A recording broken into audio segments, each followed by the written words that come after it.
Hi, I'm Nizhoni, and the topic I'm going to refute today is about gun control. The main claim that my opponent made was that severe restrictions of firearm purchases will fail to benefit society. He proved this by 1, restricting guns will be unsuccessful in stifling crime, and by 2, banning guns will fail to diminish murder rates. For my response to the claim, I believe that the grounds and warrant provided in the opponent's valid argument insufficiently supports the opponent's claim of how severe restrictions in these firearms will fail to benefit society. In response to the evidentiary support in the first secondary claim, the opponent stated that restricting guns will be unsuccessful in stifling crime. He proved this by showing how foreign countries such as England and Australia, for example, which have banned guns, have higher victimization rates. There's a problem with this, though. The evidence doesn't accurately support the claim. The victimization incidents cited in the opponent's source, categorized as robbery, sexual incidents, and assault, involved only marginal percentages of incidents that actually involved the guns.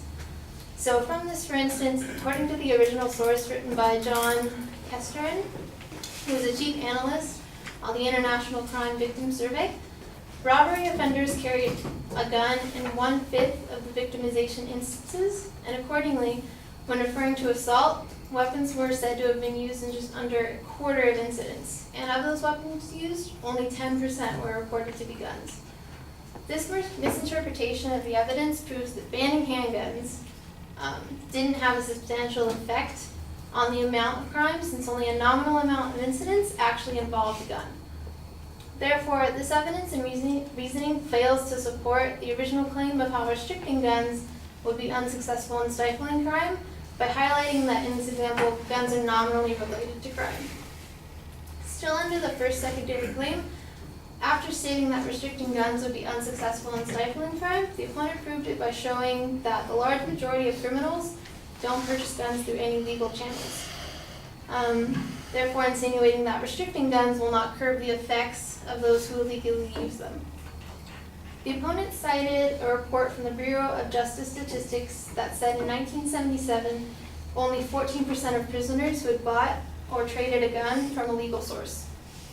This isn't credible because 1, it's outdated, it's from 1977, and it's not representative of the current statistics that would be different if the study would be redone. And 2, according to the original source, data for the report was based primarily on personal interviews with a representative sample of prison inmates.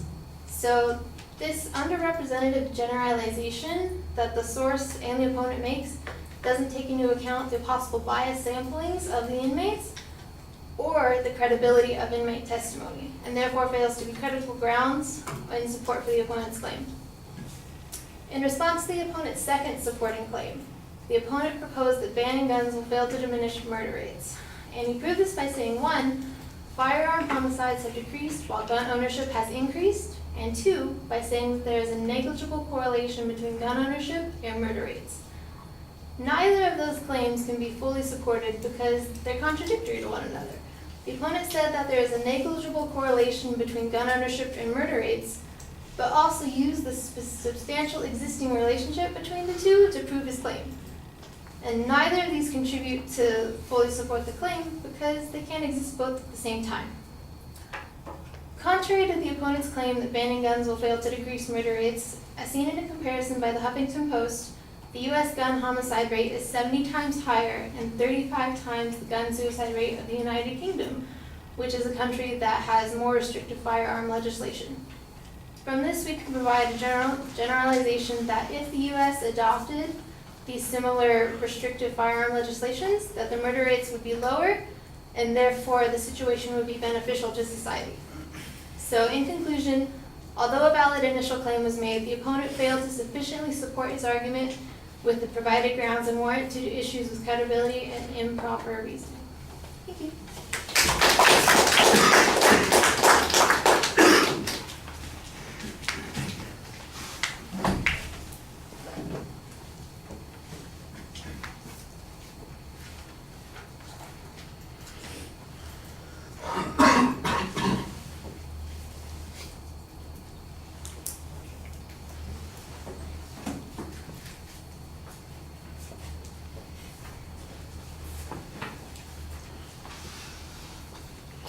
All right, the labeling at the beginning starts out fine. On the first point, there's basically a challenge to the evidence, and it was a little unclear to me, the argument that you're making, that the relatively small number of handguns, or I should say guns, that are used in crime victimization seems to suggest that there is no relationship. At the end of that argument, the whole thing that you presented there, it made it sound like you were making a better argument for his position than you had. If guns are unrelated to these particular issues extensively, and you've shown that they represent only 1/5 of these kinds of assaults, or 1/4 of these sorts of incidents that you've measured, then it doesn't sound like gun control is going to address the vast majority of those particular kinds of crimes. So in essence, like I said, it seems like you're documenting his argument a little bit more substantially than he did in that particular point, and that's confusing.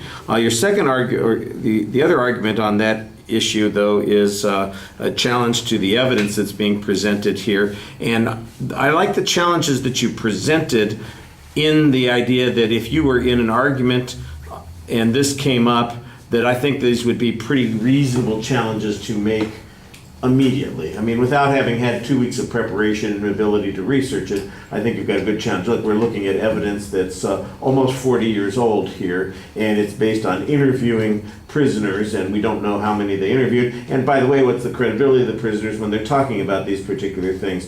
This information is problematic, and I think those are good presses to be making, but that's basically the argument that you have on that particular point. There's no counter evidence, there's no updated information, there's no reason to believe that criminals obtain their guns from some other mechanism, or that they obtain a substantial amount of them from legal forms. So I'm not sure that you get much out of that press, even though I think you made a good press on that particular point.